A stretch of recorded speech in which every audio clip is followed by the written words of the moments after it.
Powered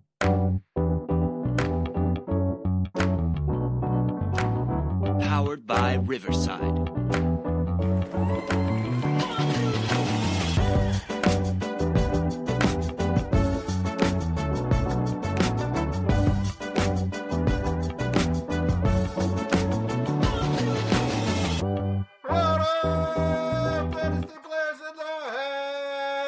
It's the Dynasty front office, and we are building you championships one trade at a time. I'm your host, Jesse Schneeman, and I'm here with the two best friends anyone could ever have. Welcome back, the auspicious Austin Bell. How you doing tonight, Austin? Oh, man, I'm doing good. It's been way too long since I talked to y'all and saw y'all's pretty faces and Jesse. So you think Mike's pretty? I mean, yeah, at least objectively at the minimum. I'm doing good. How are you? I'm good before you told me I was ugly. I didn't say you were ugly. That's what I heard. You have a beautiful winter wonderland behind you. Oh, thank you. Tis the season. Yeah, I love it. I'm surrounded by all of our Christmas decorations. We got the outside done and the tree up, but nothing else. So it's all You're slacking. We have a literally lot of 2 weeks to the day. A lot of company this week. Look, the season's short this year. Wow, the season is the exact same length as always. Thanksgiving was a week late. Oh, that is true. So you have less excuses. Should have had it ready. No, I was away for a week for Thanksgiving.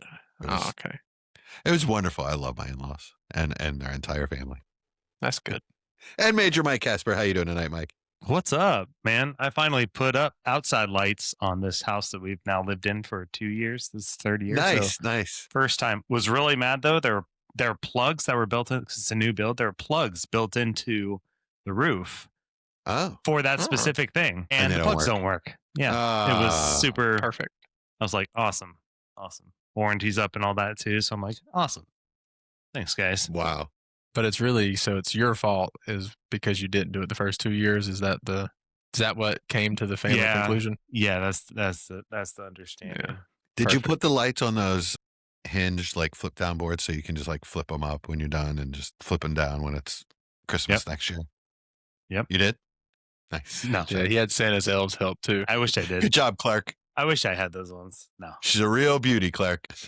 No, I was doing it. The funny thing is, like, everybody in my neighborhood, now granted, I think I live with a lot of people that most people have some money, I think, but they all have the same like bulbs. It's like all the same bulbs professionally installed, but it's really boring. Like everybody has the same thing. And so we actually have icicle lights. They're like, nice. They're like warm icicle lights. And we have new ones and they look awesome. I'm like, yeah, we have something like that too. We have like it's like a twinkling snowflake icicle kind of deal going on. And then we have some snowmen because my last name means snowman. Everyone out there, does anybody know that? My last name means snowman in German. Mine means ghost. What does it mean in English? I'm just kidding. In English, it means schneeman. I didn't know. It means snowman. So it's snowman in English, schneeman in German. But yeah, so there's always a lot of snowmen around my house, So there's a lot of men around your house? Okay. He goes nuts with it. It's pretty cool, to be honest. Yeah, we got to keep Krampus away. Yeah. You know, do you know who Krampus is, Mike? Yeah, if you don't decorate and you're not full of the holiday spirit, he'll come and encapsulate you in a snow globe for the rest of your life. Nice. Wonder what scene snow globe though, because I could think of worse things. Well, in the movie, it's just like them having a perfect like Christmas by the fire. So it's really not that bad. That's what I'm saying. Like I could think of a lot worse things than being in certain situations, snow globes. Yeah. Some people did get eaten in that movie though. That's a little bit less enjoyable though. All right, Mike, why don't you tell everybody where they can find us when we're not podcasting? Yeah, as I smack myself with the mic. YouTube and Facebook, Dynasty Front Office, Twitter, X at Front Office FF, Discord, link in the description. Live every Thursday, followed by pod release on Fridays. Please like and subscribe. Listener League is in the playoffs, and I just missed it. Dave just missed me. Me too. By a couple points. Tiebreaker. I had a losing record anyway, so it doesn't matter. But we have shirts for the 1 year players, and maybe we'll get them there by year 3. So Join the Discord, become part of the family. Tonight, we'll bring you the trade banger, off-season ideologies, free agents, and players to acquire. A little listener league recap / preview and pop culture fun. And that's a lot to jam into one episode. We'll do it. This is the trade banger of the week, the deal that's too good, too bad, or just too wild not to talk about. If you've got a trade that shook up your league, send it our way. It just might be next week's banger. This week, friend of all of ours, I think we're in leagues with him, K-Dub. He sent this offer and said, what do you think? Did I go too crazy as a contender? Ironically, another friend of ours, VIP, is the one he made the trade with, and he had been asking me what I thought about it. So I kind of get it from both perspectives, but we're going to do this on K-Dub's side. He's a contender. He's in third place currently, so he's battling this week, and he had Justin Jefferson. As we all know, Justin Jefferson hadn't quite done what we wanted this year, whether that's his fault or not.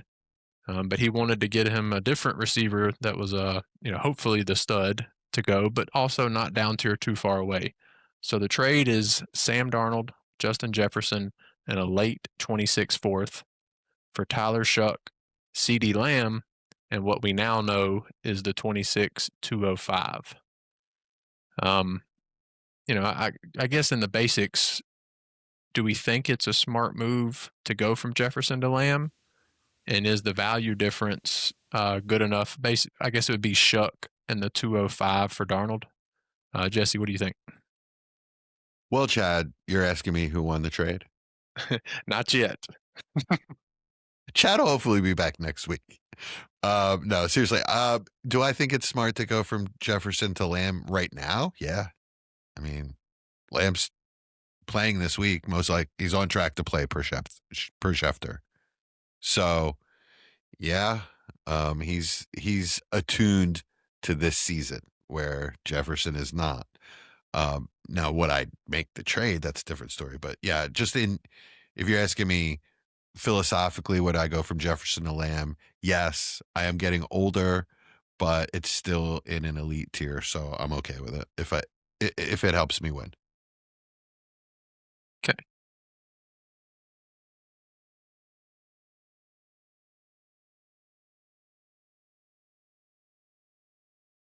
Yeah. Shuck.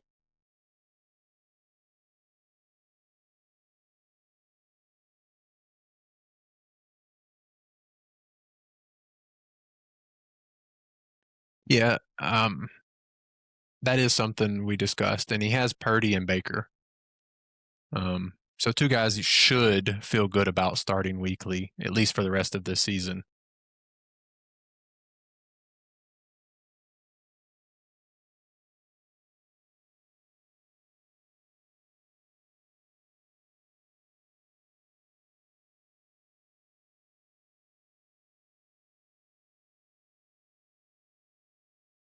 Yeah, well, that's kind of my next question here is I know Jesse brought up in the Discord, speaking of, got everybody join the Discord.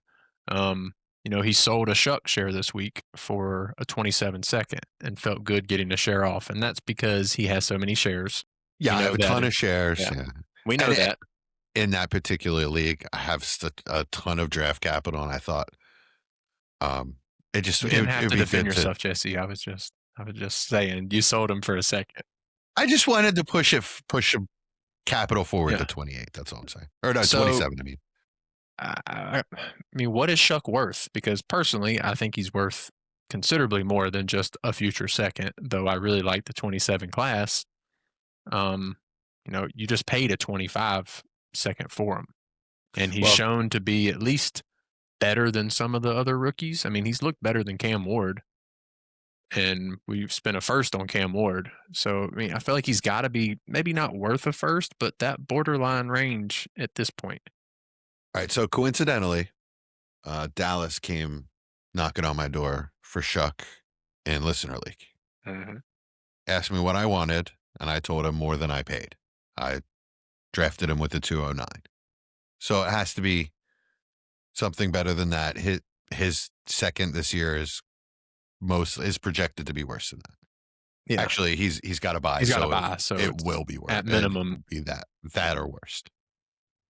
So I asked him for QJ. and he agreed that that was pretty good value, but he needs him. So It's fair. it, if you're in the playoffs, you can't really, especially in that league where no teams are deep. There's a lot of thin teams. You can't really afford to give up a flex player like that. Ton of parity in that league. Yeah. So I asked him for 2 seconds, and he agreed that that was fine. And Mike, you're gonna have to leave and come back. He agreed that that was fair, but he hasn't exactly sent the offer. Yeah, and that's kind of where I'm thinking is in that borderline of 2 seconds to maybe a future first, or if it's a team that is absolutely loaded, they're late first. At 111, 112 to 2 seconds, something like that. Because he looked decently solid, and I don't think there's any quarterback in this class that a team should take that high aside from Fernando Mendoza. And I don't think the Saints are going to be in that top 1-2 range to take him. So, it feels like he's going to get 26. We'll discuss this a little bit later, but the 26 quarterback free agent market is disgusting. It's so bad. I didn't even list the quarterback. Disgusting. Yeah, there's none to list. So, it feels like he should have the clear-cut spot in 26 outside of them trading for Kyler Murray. That would be the one thing that would obviously put a big corkscrew in that, but that doesn't seem likely considering he's played better. Yeah, he's played pretty good. And they're kind of a rebuilding team. Yeah. If you're going to trade for a quarterback and an established quarterback like that on a big contract, it kind of has to be the last piece. Well, again, we'll discuss this later on, but I'm going to get into Kyler's contract. We'll get into that in a little bit. But yeah, so to me, it was shucking the second for Darnold, which isn't enough for me to move off Darnold, but it's not bad. I think it kind of covers the value difference for where I would want to be with Lamb and Jefferson from Vip's side, from him moving off of Jefferson to get Lamb. There's a tax for that playoff push. Even if you view him as the same in a vacuum, if you're coming to me because this guy's going to score more points, it's going to cost you something. It's ugly. Like if you look at it, it's ugly from the Lamb side. Mm-hmm. He's getting the worst player on both ends of that trade. I think, I don't think you should have had to give up Darnold. And I just don't think a second, like a mid-second, just doesn't move the needle for me. Yeah, I think it's going to be how Shuck is going to be the determining factor in this trade in 12 months. It could absolutely look like a slam dunk. Or he could have basically gave Darnold up for a second, which obviously doesn't feel great. Yeah. Right. Exactly. So it so much hinges on whether Shuck starts next year or not. If Shuck starts next year, he's probably worth a first. Yeah. He's going to be for sure. And that's early, like before you see how he plays. Yeah. That could go up or. If he finishes this season, just how he's played, majority of the starts he's done now, he's going to be worth at least a first in the offseason. Yeah, he's not been bad. He's been at least as good as Derek Carr was for them, right?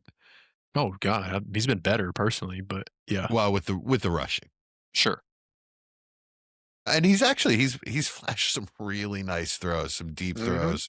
He's actually looked pretty good. He's had some rookie interceptions, and he's definitely been late at times, but it just seems like that's all just the more comfortable he is with the offense, that I think the more smooth you'll see him. Yeah. You're seeing the Shuck that I told you we were going to see, Austin. I have a lot of shares too. I believed. Yeah, well, at that price, how could you not? Yeah, exactly. So who do you got winning?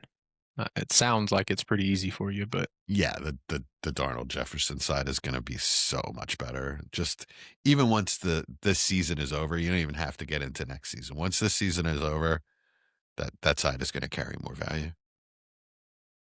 Yeah, Jefferson is a very interesting discussion, though. To be honest, it's what Minnesota does with that quarterback room could hinge a lot on what Justin Jefferson's value is these next 12 months.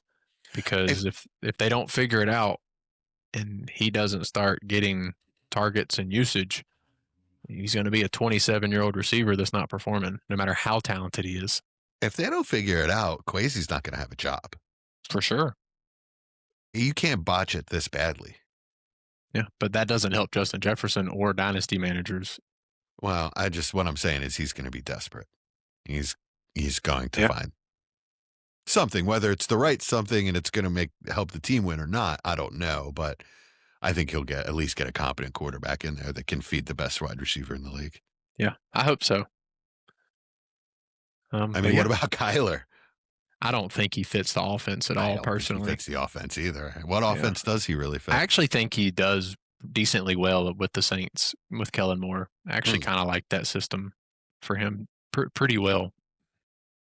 I think that would be a pretty good one. Or, I don't want it for Brock Bowers, but the Raiders system currently would also be pretty nice too, which will probably change. If Pete Carroll doesn't get fired, that won't change that much. But well, Pete Carroll wasn't even the OC, and the of course OC not. already got fired. So of course, that is true too. So it's definitely going to be something new there. Whether that fits Kyler or not, I don't know. Hopefully, it just fits Genty and Bowers. Yeah, that's what we need. And Jack Besh. Sure. Free Jack Besh. Yeah. Yeah, sure. All right, well, this has been the Trade Banger. It's been the Trade Banger.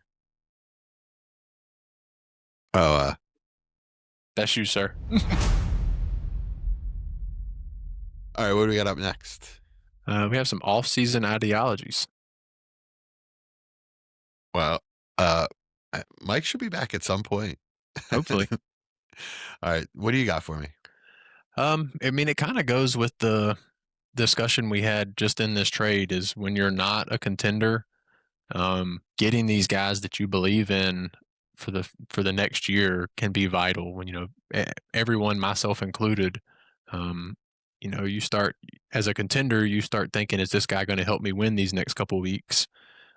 Should I make this trade? Will I regret it in a year? I asked y'all today in the chat about a trade, and you said, yeah, you're going to regret it, but it's something that can help you win a championship, so you kind of have to do it. So as a non-contender, it's really important to try to fish in those avenues. I'll use the example I had. Rome Odunze as a non-contender is a amazing target, assuming you believe in the player, that you should be able to get at a considerably discounted price currently, that hopefully within the next 12 months sees a huge boom in value. Brian Thomas Jr. is another one. Yeah. Somebody you believe in the value that just hasn't clicked this year. There's no reason to think that shouldn't click. Justin Jefferson apparently get in that higher tier. Players like that, there's only so many windows to buy these high-end assets. So as a non-contender, it feels extremely important to buy when you at these right moments. Yeah, I feel like I'm going to end up with a lot of Justin Jefferson in the offseason. I think people are going to want to get out, and it's going to be at a price that I just feel myself jumping at. If it's like Lamb plus a little bit, I'm all over it. But I want to talk about Brian Thomas Jr. because I feel like people that have him on their playoff rosters are trying to get out of him. Mm-hmm. Do you think that's a smart idea? Well, it depends on your roster, because sometimes you don't have a choice. It's not a smart idea, but at the end of the day, the whole reason we play this is to win a championship. So sometimes you have to do stuff that's not quite as smart to help you win a championship. What? So like add to him to get to somebody that's... Yeah. 2 for 1 if you have the depth.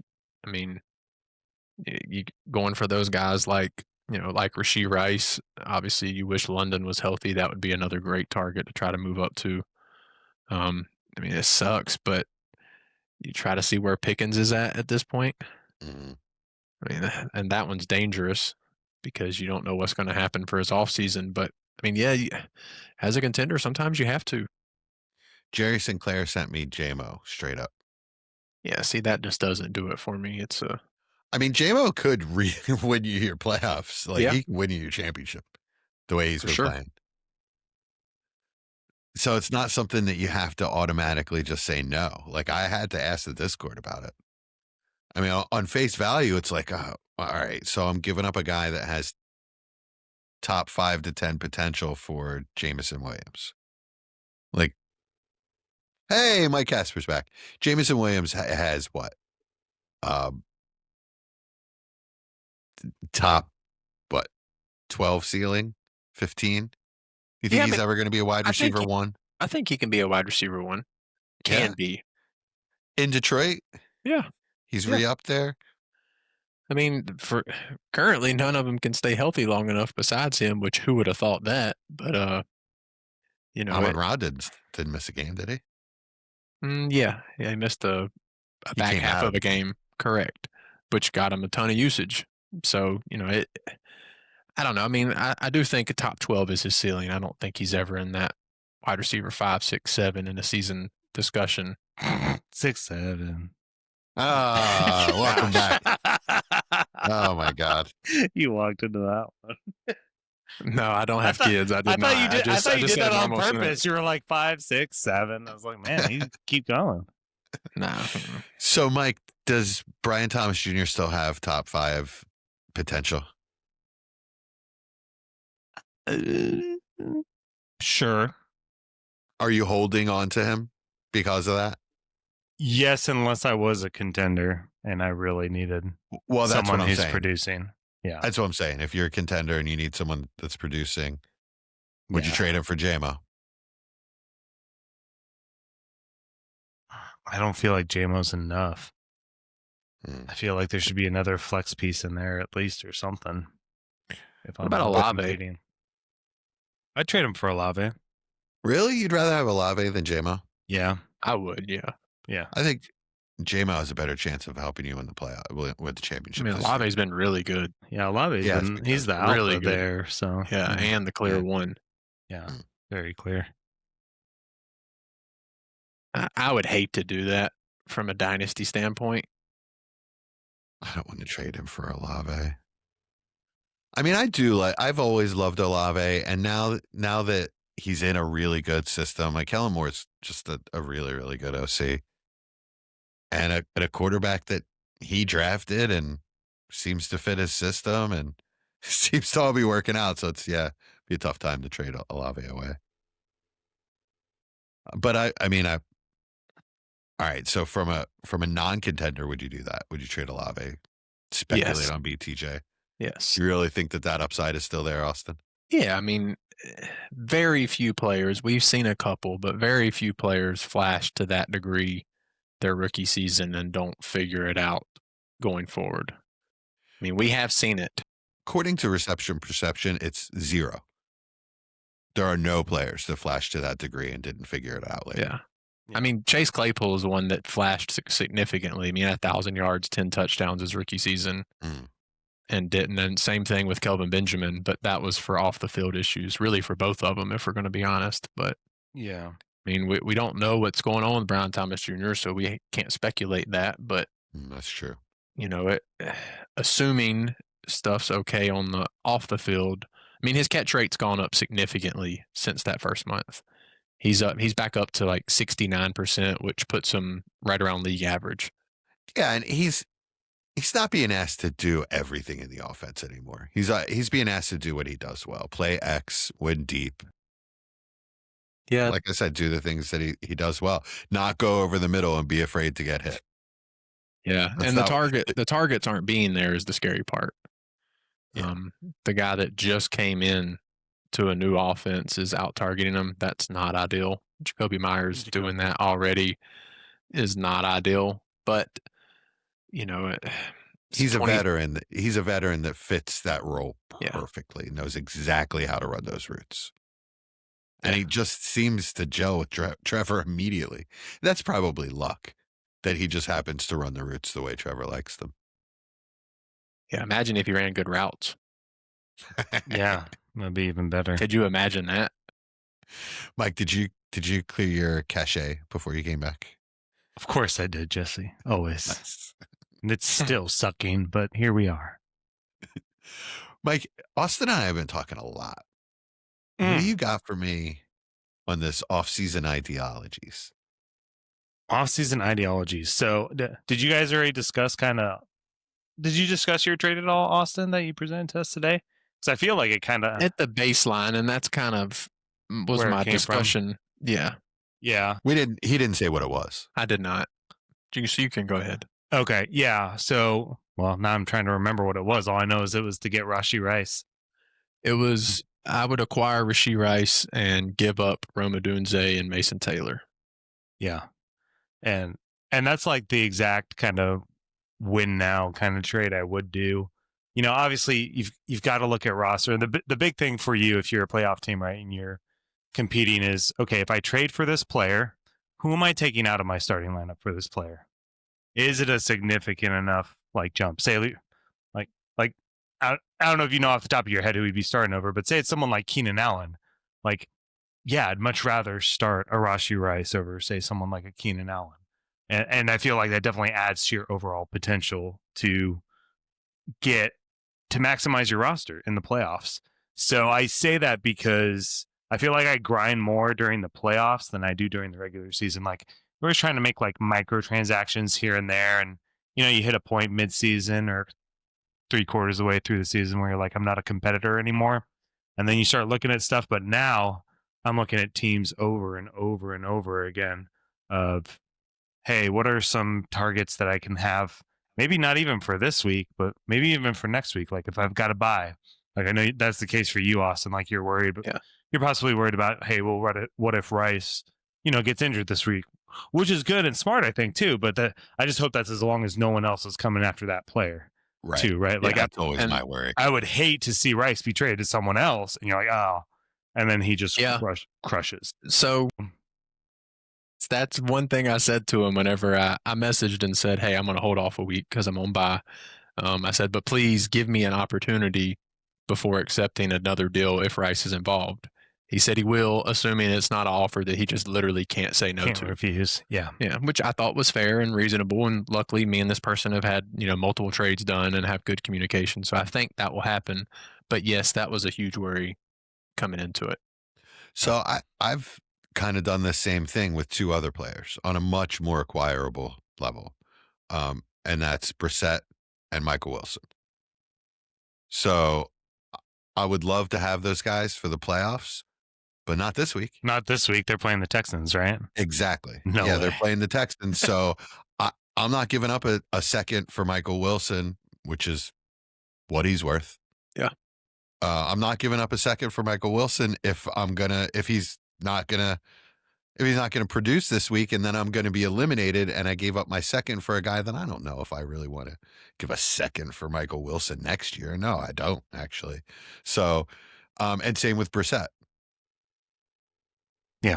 So, I messaged both of those guys and I said, listen, if someone comes after them in the next week, let me know if you don't mind. But if you know, assuming I make it through, I'll probably send something. Yeah, no, that's smart too. Mike, you brought up who would I be taking out? I mean, realistically, it's probably one of Mike Evans, T-Mac, or J-Mo. That's who Rice would swap with, which at that point, it doesn't feel as good making that trade. No, it doesn't. Don't make that trade. It doesn't. See, no, because I would just start J-Mo and be so happy. Yeah. That is why, like, what the like the nitty gritty of that, instead of just who do you take in this trade, I'm a contender, is really important, because that does I hadn't looked at my change roster it for this me. week, and you know I didn't have Mike Evans, and I have Garrett Wilson also coming back. Garrett Wilson's coming back? Yeah, he's been practicing this week. Oh. I don't know if he's going to play, but he's been practicing this week. Hopefully he plays, so at least you got something going into next week. I need to withdraw an offer. So I didn't realize that, because I'd been starting Shakir and Kincaid, and that felt terrible the past couple weeks. Yeah. But now with Evans back, you know, T-Mac's off by, and hopefully Wilson, it's a good point. I'm not really going to need Rashee Rice. Yeah. Yeah, that does change it a little bit for me. Yeah, me too, for that matter, because I was Yeah. ready to pull the trigger. I mean, how can you really trust Garrett Wilson though coming back off of injury? True. Yeah, but you don't even have to start him based off what you said. Like it's JMO, T Mac, and Evans. So yeah. I don't know if I make that trade then. Okay, that's To at be least something I honest. can think about, barring with health being there as well. Yeah, I'm not saying don't, because I'm also trying to think, because I'm pretty sure they played. I also want to start Tet. You know what I mean? Like he's been good. Yeah, absolutely. Because what, 2 weeks is the fantasy championship? I'm pretty sure Rice plays Denver in the fantasy championship, if I'm not mistaken, on Christmas night. So you are correct. Actually, now that I think about it, I remember seeing that on the scheduling. Now, granted, he did well against Denver. He didn't do well. He had 2 touchdowns, but he did not have a lot of production. So he did good enough for fantasy. But yeah, he's a little bit matchup proof in that way, because they'll get him the ball somehow. Yeah. Yeah, that definitely does change it for me a little bit. But yeah, like a prime example of the kind of micro stuff you've got to do instead of just, hey, I'm going to trade for this old player or this producing old player. Like if you're trading for Devontae Adams or something like that, it's really got to make sense. Also, you know Austin's a Panthers fan because he says T-Mac instead of Tet. That's literally what he said he wants to go call him. Yeah, exactly. I mean, that's only a Panthers fan cares about that. Yeah, it's called being respectful. You're correct. Respectful. I'm from Jersey. I know that's right. And an Eagles fan. I can't imagine why I would get any respect from there. More kind of off-season wise, right?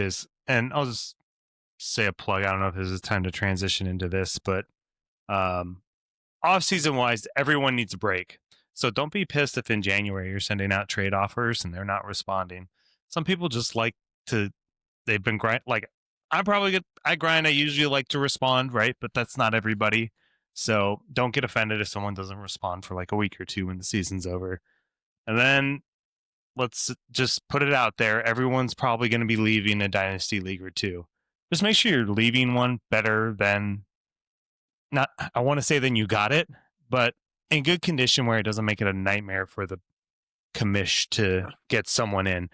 That, for example, if you're planning on leaving, don't sell off all your pieces to compete, lose in the semifinals, and say, "Well, I'm out." That's a pretty dirtbag thing to do, I think, in my opinion. Absolutely. Yeah. Rule number 1 for me, if you're leaving a league, is you cannot trade away your first from that season or future first, for that matter. Yeah. That's kind of my thing. I have a team that is back-to-back champions, and I think I can win it again, but I would like to get one more piece. But I know I'm leaving the league. It's just not a fun league. I don't really enjoy it. I it sucks if I three-peat and I leave, but I haven't traded my first. It's still sitting there. It's going to be there when I do decide to leave, but it's just part of it for me. It's kind of my rule of thumb for any kind of dynasty, etiquette. I would say in the only case where if you do, you should pay for it. Yeah, you should pay for that season. I like to do that anyway if I'm leaving, to be like, hey, I do too. I'm gonna pay for it, but especially if you're trading away some pieces to try to get a championship. Now, if you knew you were leaving at the beginning of the year and you're leaving a good team, I don't think you have to, and you told the commissioner at the beginning of the year, or halfway through the year, something like that, and you're leaving the team in good condition, I don't think you have to pay for the league. If he struggles, and he can't find someone, that's a nice thing to do. But yeah, if you're leaving at the end of the year, it's a bit of a surprise. If the team isn't awesome, yeah, you really should. Yeah, I agree. But unfortunately, not everybody's a good person. Yeah. So as someone who's commissions multiple leagues, I know we all do. It's quite frustrating when somebody's like, "Oh, I'm leaving," and then you look at their roster and they're like, "Well, no wonder they're leaving." So please don't be that person. Don't be that guy. Yeah.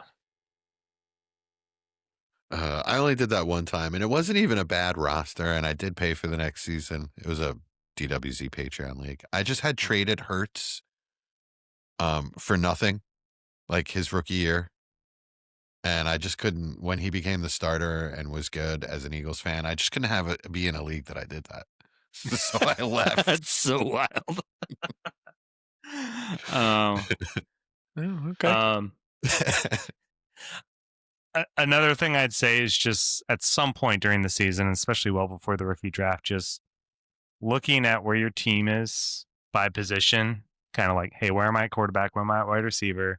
And kind of like make your game plan of, hey, how much youth do I want to inject to this? You know, if I've got 12 first round picks, do I want to make half those picks, or how many of those do I want to trade away? And what kind of positions am I looking to trade away for? Right. And then you go, say you need running backs, go to the teams that has the most running backs, right? Chances are if they've got more running backs, you might get one cheaper than you would if someone's like got 2 stud starters and that's it. And then also just pay attention in the playoffs to like who the league winners are. So league winners obviously being like, hey, top 5 scoring almost every week in the playoffs, right? Which Saquon Barkley was pretty much one of those players, right? Yeah. And Austin was pretty adamant about selling him at the end of last season. I wasn't completely on board with that, but I do feel like there's a pretty big drop off from real league winners to the next year, especially if they're older league winners, right? If they're, if Gibbs continues to crush through the playoffs, like you're not going to get a discount on him. So I'm not going to say like sell him, for sure. Always depends on the price, but usage is a like huge thing to follow. That's the touch count, and the usage is really one thing that science has realized doesn't work for players, especially as they get older. So try to see these guys that are getting 300 plus touches, especially as a running back, and these receivers that are getting extreme touches. There's data that backs the following year they don't perform to that same level more times than not. So it may suck losing Saquon Barkley on your contender, but if you went and did Quinshon Judkins in a first, I bet you're feeling pretty decent right now. Much less if you got if you did better, like if you picked a better performer, you're feeling really good about that. Javonte in 2 first. Imagine how you felt right now. Yeah.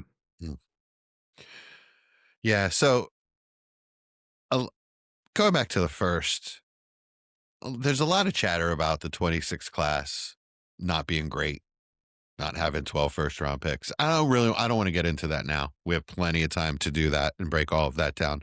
But I do want to talk about what to do with the first. So, we've talked about in the Discord, trade your 26 first for your championship now. That's a good idea. And if you can do that, definitely do that. But it's hard. Like I thought I could trade that pick for numerous different players that I could trade that pick for a month ago that I cannot now. Like a first and a second for Dak does not get it done. Believe it or not. So I offered a first for JMO. That's not being accepted. I don't know. It wasn't a smash anyway. So if you can't get that done, don't pay your first for an inferior player. Hold on to it. And then the closer we get to the draft, the more people are going to be hyping up these prospects, whether they're legit prospects or not. They're going to get hype, and people are still going to catch rookie fever. It still happens every year. So trade your first then. Pick a good first round level talent that you think will rise in value and trade your first for him then. One of the guys that you mentioned him earlier, but one of the guys I was after all last offseason and will be after all this offseason again, Rome Odunze. Yeah. Yeah, he started so good too. I was like, yes, vindication, injury, and just kind of tapered off too. So I feel like I've played the Rome game exactly right. I started tearing up from him early in the year when he was playing well. And so I've kind of thinned out my shares, and now I'm ready to start reacquiring him in the off season. Nice. Word. Yeah, I think it's always a good philosophy to fish your picks as the draft season comes. People get crazy. I know last offseason, I actually bought a pick from a guy who had just, it was when Mixon was still healthy and going crazy, and I traded him for the guys first. That was the 106 and took Judkins. And now sold Judkins back to him for multiple first. So, it's kind of the same kind of thing, always fish for these guys that people love picks and then hate them. And, you just never know what you're going to get when pick time comes, what kind of offers will come, swimming your way.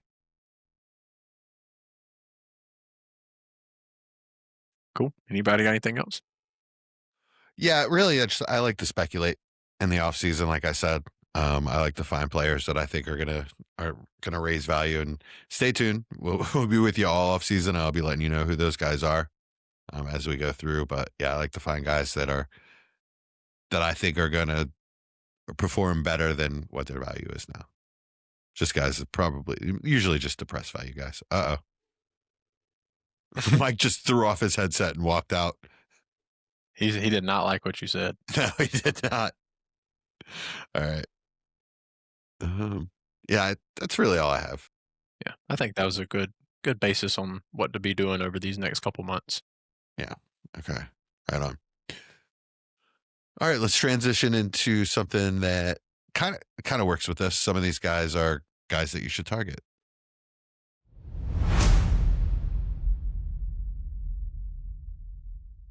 I did it again. I did the verbal transition instead of just saying the transition. So sorry, Austin. It's okay, man. Chad would give me a little look right now. See, I'm nicer than Chad. I'm from the South. I'm not a New York Giants fan. Speaking of New York Giants, since Chad's not here, I'm not going to go too hard into this, but I saw something that it was saying over the last decade, if you add all their win-loss records, which teams have been the worst. And for the last 10 years, no matter how you combine it or subtract it, two worst teams are the Giants and the Jets. Yeah, I saw that too. So the state of New York and professional football has not gone very well. No, it's not. It hasn't for a long time. I love it. Makes me so happy. I'm sure you do. All right. So let's talk about some 2026 free agents. There's a lot of names on this list. I feel like there's going to be a lot of movement this year. Let's start with the big list of wide receivers. Do you want to read it off, Austin? Yeah. So receivers, Alec Pierce, George Pickens. We're including DJ Moore because there's a really big chance he's going to become some sort of free agent. Romeo Dobbs, Jahan Dotson, Mike Evans, Deebo Samuel, Jacoby Myers, Jawan Jennings, and Keenan Allen. And then a lot more lower tier guys that some of them will end up becoming relevant. I mean, obviously Pickens is the Ferrari of that group. We've talked about him quite a bit. We can kind of move on from him. Are there any other names? I do want to say I don't see there's any opportunity that Dallas lets him leave. I think they'll figure out a way to pay him something, whether it's a tag, something. Even after what happened with Parsons. Well, I mean, this gives them money. This allows more money to do that, even if it is just for another year. Mm-hmm. So yeah, personally, I don't think there's an avenue that he goes anywhere. I agree. All right. Any other names that stick out? I mean, Jacoby Myers has got to be interesting, considering he's now this is his third place he's produced. Yeah, he's kind of New England, feels Vegas. kind of feels like no matter where he goes, he's going to produce to some level. So, as a contender, it's a good vet piece that you can probably acquire when that time comes. Worth a second? Yeah, I mean, he's kind of has to be. I mean, he produces that, so like. Yeah, I actually almost offered a second for him today from a contender. Just, I need a flex. Yeah, he feels like a good one. Like he should be. Would you rather have safe. him or Wandale? Do you think? Obviously, Wandale's not. I don't think Wandale's a free agent. I'd rather have Wandale. He's 24. Yeah. I feel like it's kind of close-ish. Production than two. Yeah, I think I'd rather have Myers. Wandale is. I feel safer in what I'm going to get out of Myers. Wandale is wide receiver 14 in PPR. Is that not crazy? Yeah, that's pretty He wild. did have one supermassive game. Yeah, he did have a blow up, but that doesn't get you to 14. Yeah, no, yeah, got it. I mean, he's really broken out this year. Hell of a time to do it. He's going to get paid somewhere. I don't think he'll stay with the Giants. I just knowing that organization and what they just don't seem to pay their own guys. They don't seem to be able to get those things right. So I see him moving on. So instead, tell me if I did the right thing. I don't know if I did I did send a second. I sent seconds for Myers, Godwin, and Juwan Jennings. I think it's a 7.75 premium. Juwan Johnson or Juwan Jennings? The one from the Saints. Johnson, yeah. Yes. And that's the one that got accepted. Yeah, I mean, playoff second. Yeah, it's fine. But you hope he doesn't get overdrafted by the one tight end in this draft. Yeah. Other than that, I mean, there are some interesting tight ends that are available this offseason, but I would assume they have enough other holes that they don't tackle that. Well, they re-signed him, right? He's under contract. Yeah, he for is. a couple years. Yeah. Yeah. I like Alec Pierce. What's it take to get him? I'm not paying more than a third. Really? Yeah, I don't think I could pay a playoff second either. It just doesn't feel consistent. Yeah, I mean, he started out as a boom bust player, so that I understand why you think that, but he's been a lot more consistent than that this year. We'll Yeah, see how it goes now for the rest of the season. Yeah, that's I would speculate on him for a second, though, especially in this class. What about Jahan Dotson? Would you pay a third? no. No. No? No. I'd do that all day. If he goes to the right place, he could easily be a wide receiver, too. You wouldn't pay a third for a wide receiver, too. You plug in at your flex. He just hasn't done it in so long. He hasn't been really anything fantasy relevant. But why? Why? You have to ask yourself why, and how old is he? You know, he's like 20, 26. Because his team that drafted him that he was actually okay with didn't want him and got rid of him. That's true. It was a new regime, though. That was not the people that drafted him. Yeah, but they still didn't New want regime you. came in. And then you went Yeah, you went to a new team, and then you didn't do anything because of who's there. So He I mean, definitely it's had an not a attitude great excuse. Yeah. and thought he was owed a starting spot with the new regime, and they disagreed, so they traded him. But he's been humbled, and he won a ring playing as a third receiver. I think he's matured. I think he's learned. Seriously, all the things from Jahan Dotson have been really positive from the locker room, and he's taken to his role just fine. So, yeah, third round pick for the chance that I get a flex play out of him for most of next year, all of next year. Love that. Yeah, I wouldn't do it. Okay. Who else we got on here? All right. You gave me Mike for trading Juwan Jennings for a high third and Flacco a few weeks ago as the Burrow owner.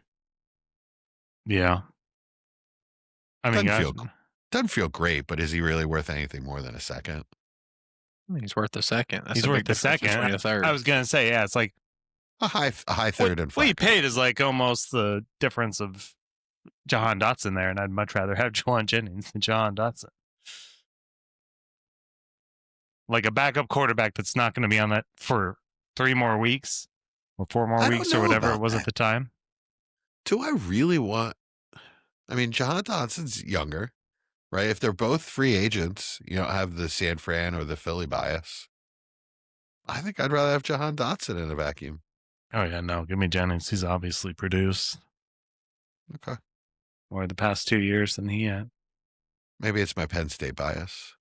Mike Evans is a free agent. Yeah, he's not going anywhere else. I don't think he'll go anywhere else. He'll either No. retire or do a team-friendly deal. Yeah. Is DJ Moore a good player anymore? I Is he have just a no bad idea. fit for this offense. I mean, I think he's good. Yeah, I think there's some shenanigans going on there. I don't know what it is, relationship with the coach or what the case is. When the season didn't start well, when he was like, well, I don't know what my role is going to be because it's very different. It's like, oh, well, that's a big red flag. Yeah. Right. Yeah, I think he doesn't I fit think the he's still offense. good. I think he's just still a good player. What can you get DJ Moore for? Can you get him for a second? I don't know if somebody would trade him away for a second, but I don't think his value is much more than that. Yeah, no, I would definitely wouldn't pay a first for him. So No, Lord. No, he's very far from a first. I wouldn't even pay a high second. In fact, mid second. It's about as high as I would go. Second and a third. Yeah. Yeah, I wouldn't have an issue paying that. I believe in the player, I think. Yeah, I think. Um, And it definitely really matters where he goes for sure. Yeah.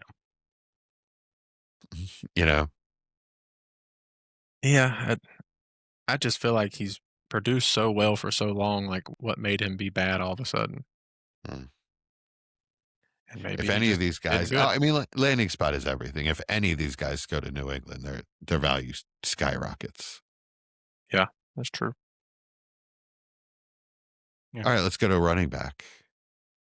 I'll take it. So we got Yeah. Travis Etienne, Javonte Williams, Rico Dowdle, Brees Hall, Kenneth Walker, and J.K. Dobbins.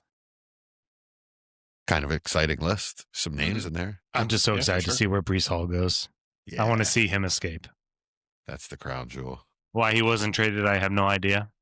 But I'm excited to Because see they went him. to comp. I'm excited to see assume him that- get his pick.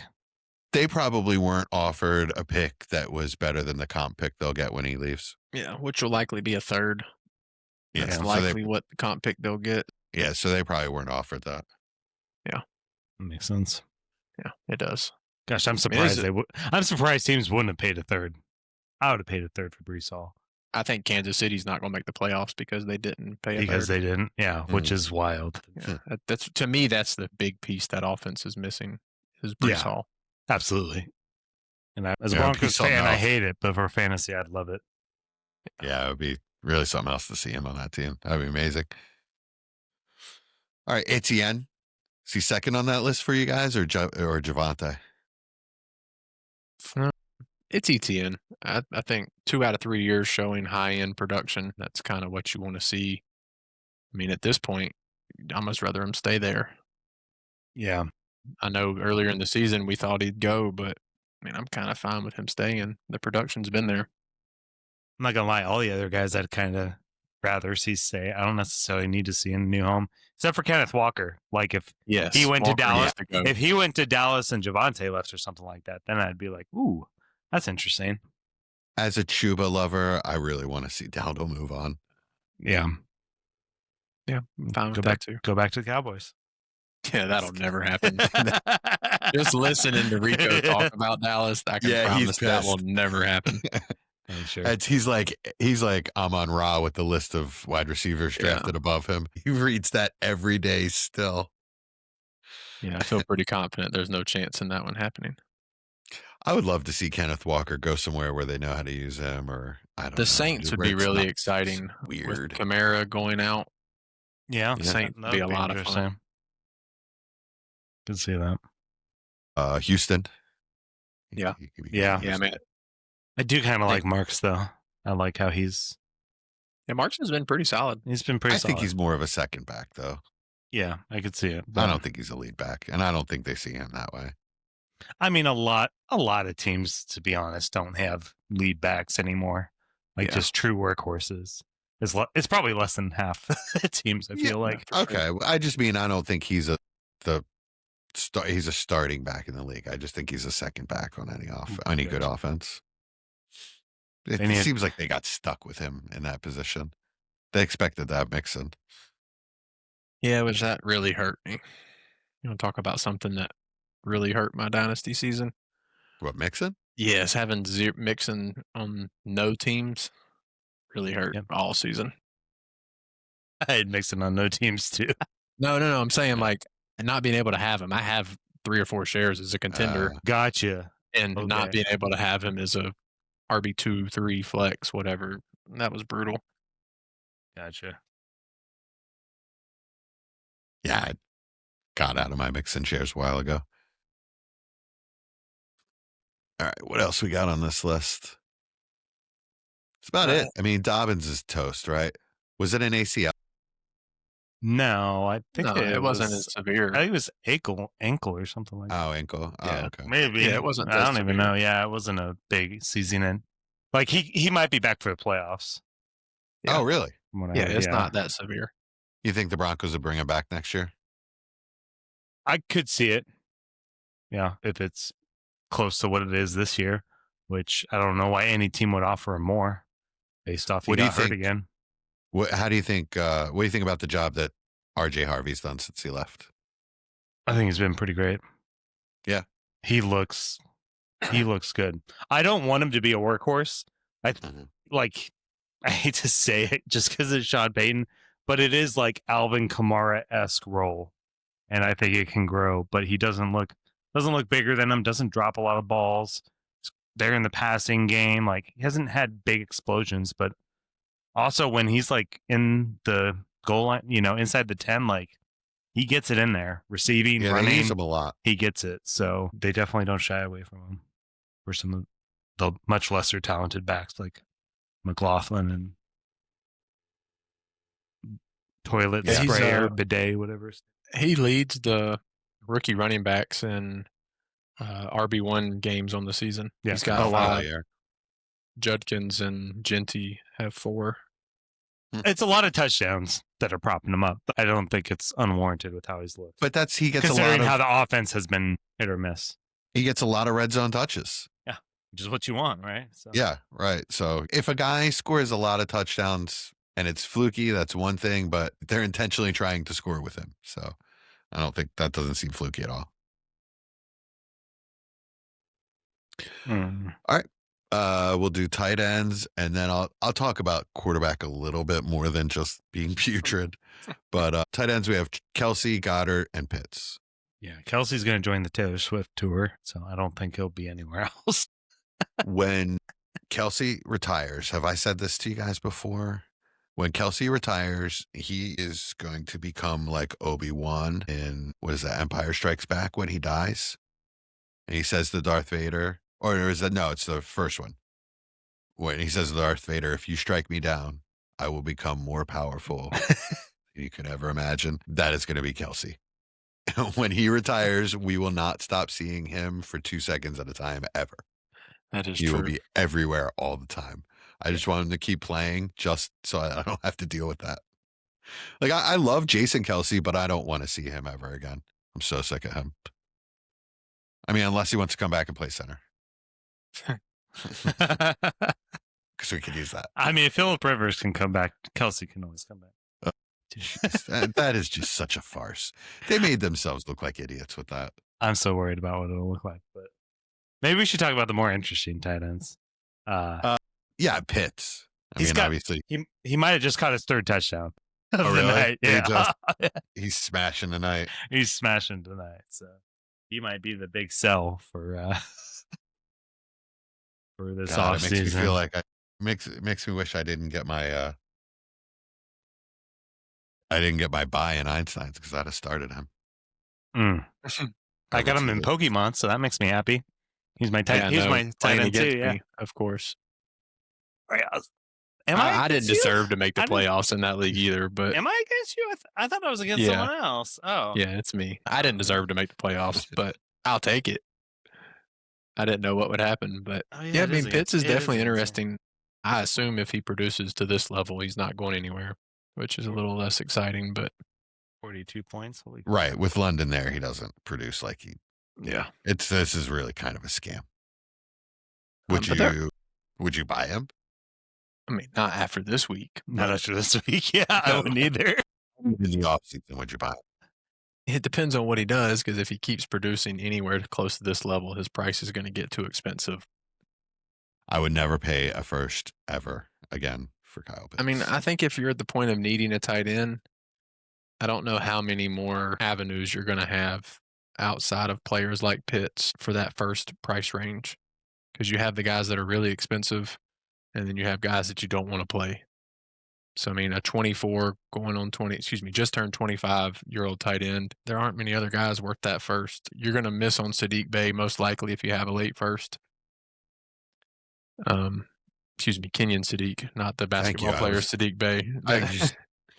Isn't he a power forward? Yeah, that got me. You're going to miss on him with your late first, so I don't recommend it, but if you're in dire need of a tight end, there aren't going to be many better options for just that single first. There's a couple other tight ends coming out this year. Yeah, sure. Not in the first. Not in the first. Not at all.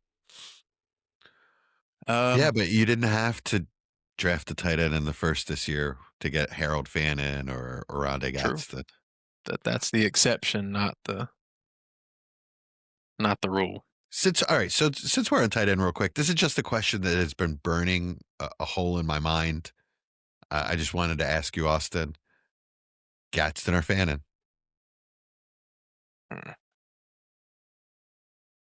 I mean, it has to be Fanning because of the production you're seeing with the usage, but it's still a coin flip for me on their career production. I don't think what Fannon's getting production wise is going to be sustainable in a functioning offense. And Gadsden, because of the O line and the quarterback, can't get targeted. With Herbert being hurt and their O line literally gave a 72% pressure rate last week. I can't believe they won that game. I mean, that is absolutely Sorry, bonkers. Yeah, he was So getting murdered. I mean, you just can't run routes and get open and catch the ball if the quarterback doesn't have time to even make it to his first progression, much less through his first progression. Mike's been muted, just so you know. No, I'm good. Yeah. Oh, you can unmute yourself. Damn. Sucker. I totally forgot you were playing. But no, So I mean, it's a coin flip for me, but currently the value is going to be on the Fannin side. Yeah, same. I would love for Fannin to be on the Chargers. That would be interesting. Yeah, But- I mean, Not really. Not right now. Well, no. Not this year. I would rather them be attached to Herbert than whoever Cleveland Correct. is going to bring in. I get what you're saying. Yeah, and that's kind of That's why I my say big it's deal, a coin yeah. flip for me. Is Herbert's not going to be hurt forever, and Rashawn Slater and Joe Alt aren't going to be hurt forever. So I think as the time goes, Gadsden's usage is going to go back up. Keenan Allen's not going to be there much longer. There's a lot of avenues where Gadsden's production goes. Is when their offense was healthy, I feel like we're more likely to see that kind of production. Him not being able to be targeted because Herbert can't make it through a progression before being hit. He's absolutely the more dynamic player, will make bigger plays than Fannin, but in a world where Shador Sanders develops into a decent quarterback, Fannin should see a lot of volume. Yeah. A volume. I do agree with that. But I think they would, if they were smart, they would bring in a better receiver. At least one. Cleveland. In Cleveland? Yeah. Absolutely have to. So that's kind of why I say I don't think the production and target share is sustainable. I mean, after the way Judy has dogged everything this year, they need to just cut him. What? I thought he was good. He has just proven that he is Jerry Judy this year. God, I'm done. He did. I am over it. I've been up and down with this character through his career, and I'm just done. A couple more I do want to bring up tight end wise. Njoku is going to be a free agent. Oh yeah, that's a good one. I don't know how I missed that. You also missed, to me, the most exciting one, Isaiah Likely. What? Is he really? Yeah. Yep. Yes, they chose Mark Andrews, so Likely is going to be a free agent, which to me is extremely exciting. And They straight up there's- chose Andrews too. Yeah, They and just there's extended him. yeah. So I like to I see wonder if like. that was I like Denver. Woo. I wonder if that was a cost thing.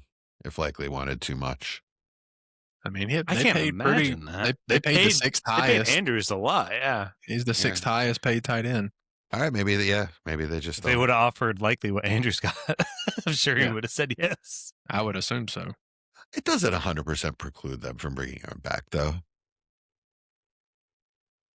Teams do weird stuff all the time, and teams are going 12 personnel more and more and more and more. But just think how gross we say the tight end landscape is. You can't say there's not teams out there that are going to be looking for tight ends. It's true. Sure, a lot of Yeah. times guys will sign early, though, with their team, just snatch up the offer they got. We'll see.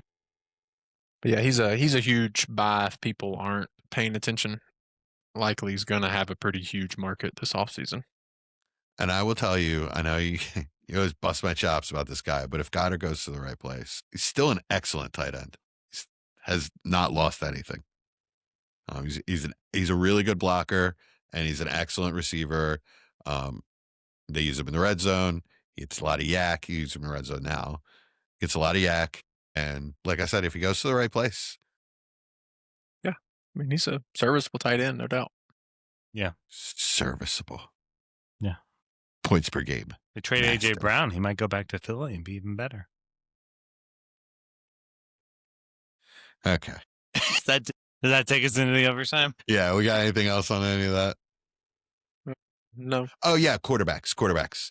So the only thing I have to say about this is I have seen people play this strategy. Stormbless is one of them, Brett. I'm pretty sure I've seen him do this, where they just collect all the backup quarterbacks that people have dropped. And if they are a backup quarterback on an NFL team, you know, I've seen people with like 10 of them on their roster when you have deep dynasty rosters. It's not a bad strategy to just start snatching up the Flacco, Wentz, Tyrod Taylor, all the guys that got run this year. I mean, Pickett is now a starter. Just pick those guys up, and who knows, maybe somebody will throw you a pick. I traded I picked Wentz up off of waivers personally, but I saw him get traded for thirds all over the place. So just picking up those guys can sometimes just be a free late pick. Yeah, I like it. I mean, yeah, the quarterback market for free agencies in the NFL is going to be a disaster. I don't know what teams are going to do. So on Spotrac, they have Daniel Jones and Aaron Rodgers as the two most valuable quarterbacks in the offseason. And as we both know, neither one of those are going to be playing this coming season. Next on the list, they have Russell Wilson, Marcus Mariota, Zach Wilson, Tyrod Taylor, Joe Flacco, Kenny Pickett, Jimmy G, Mitchell Trubisky, Trey Lance, Malik Willis. So Jameis is not a free agent? No, they signed a 2-year, didn't he? Yeah. They He just signed him wants to be a first. backup. Yeah, He just does not want to start. it's what he fits. It just would be so much fun. So out of that list, the one that's interesting to me besides Flacco is Mariota. So if you look at what he's doing right now or has done this year, he's starting to embrace the Flacco, Jameis Winston, huck it down the field and cross your fingers. He's not the sort of dink and dunk run around Mariota that he used to be. He just doesn't care if he throws picks anymore. And that is the kind of guy, the kind of backup quarterback that I love to watch and is great for fantasy. Yeah. So he's the one that's a little interesting to me if he's out on waivers. Yeah, I mean, he won't be currently. He won't be, yeah, is the problem. 'Cause But he's he playing. could get dropped in the offseason. Sure, He could, yeah. but I think he'll re-sign in Washington, so people will likely hold on to him. Well, yeah, that's true. Right. I was about to say even better because it's a. Yeah, I mean, with the Daniels is- Daniels injury history now, people will be much less inclined to drop Mariota. Yeah. As a Daniels owner, I might be more inclined to buy Mariota at that point if Yeah. that happens. I really have to wonder if I'm going to re-sign him in RSO or not now. Yeah, Speaking of RSO, guys, Reality Sports Online, fun time. No. but it's something.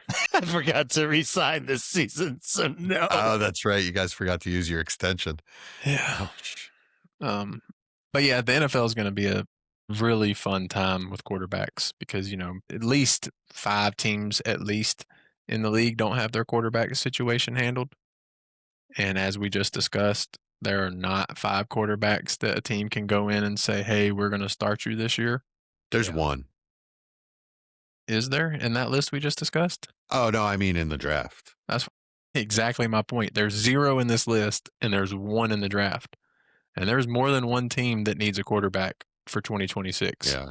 So it's going to be really interesting to see what these teams do because What about Brissett? Is he he's under signed contract. in Arizona? Yeah. Oh, okay. He may be their starter next year. He may be an option. I agree. I don't think he'll be this. I mean, he's been terrible. He's just been good for fantasy. Right. So I don't think that organization with that coaching staff can go in another season with that as the quarterback option. Just don't know what they're going to find. This is what I'm saying is it's going to be so interesting to see what teams do. Like Vegas, I mean, hell, like Miami. I mean, are they going to stick with Tua another year if McDaniel goes? I guess Tua could go somewhere. Yeah, I mean, it's Pittsburgh. What are they going to do? You know, it's a mess, and I'm so excited to where's see. Kyler gonna go? Yeah. What does Minnesota do? We already discussed that. Like, I'd love to see Tua in Minnesota. that's a really good fit. Oh, it would be beautiful. I would That like is a to see good fit. Kyler in Vegas.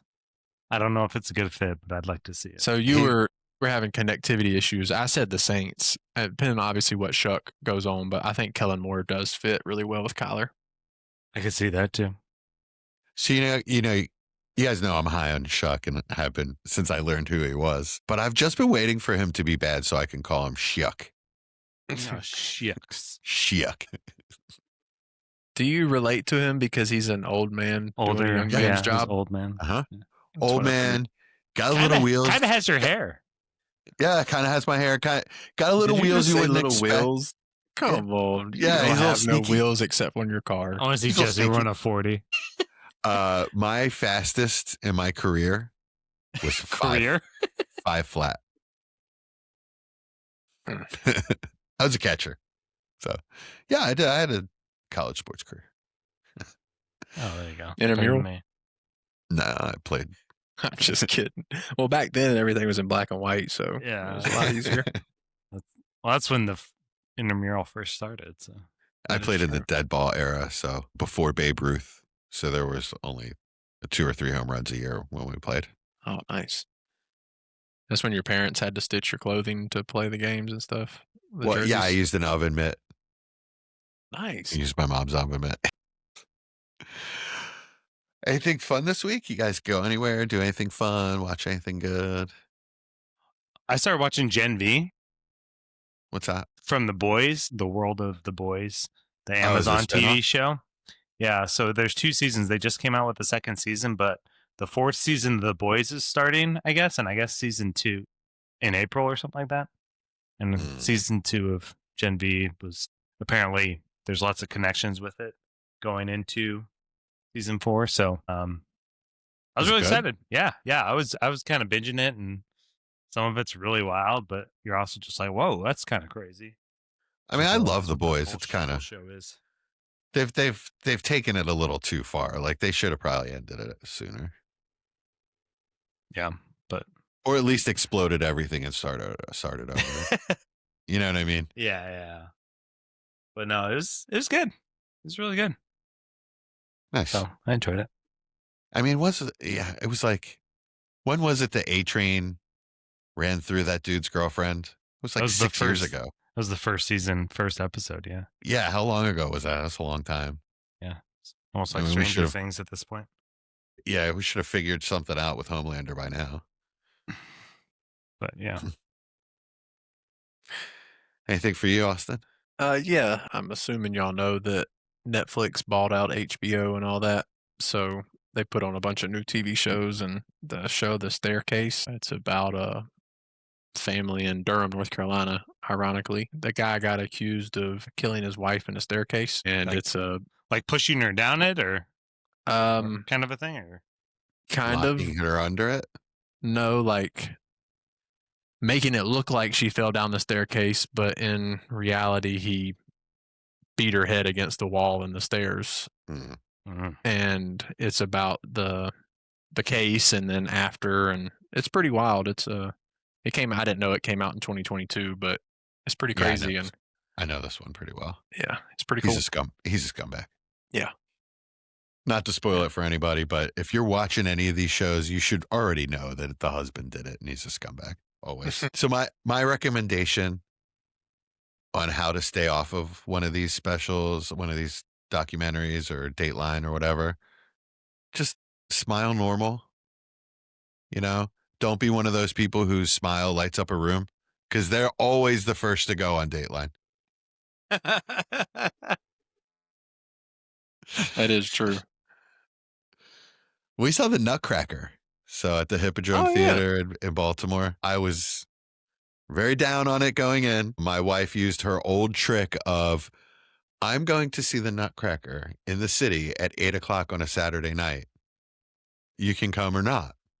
And I'm not going to let my wife go into the city by herself on a Saturday, on any Yeah. night, really. Yeah. So, of course, my answer was, okay, yes, I'll escort you. And I just assuming that, like, knowing they have a bar, so assuming I'll go have a few drinks, have a good time, and be bored and just try to stay awake. It was awesome. I loved it. Yeah. It was so good. It's so good to hear. It's classic, man. Yeah, I did not think I was going to like the ballet that much. First of all, the costumes were really colorful and awesome.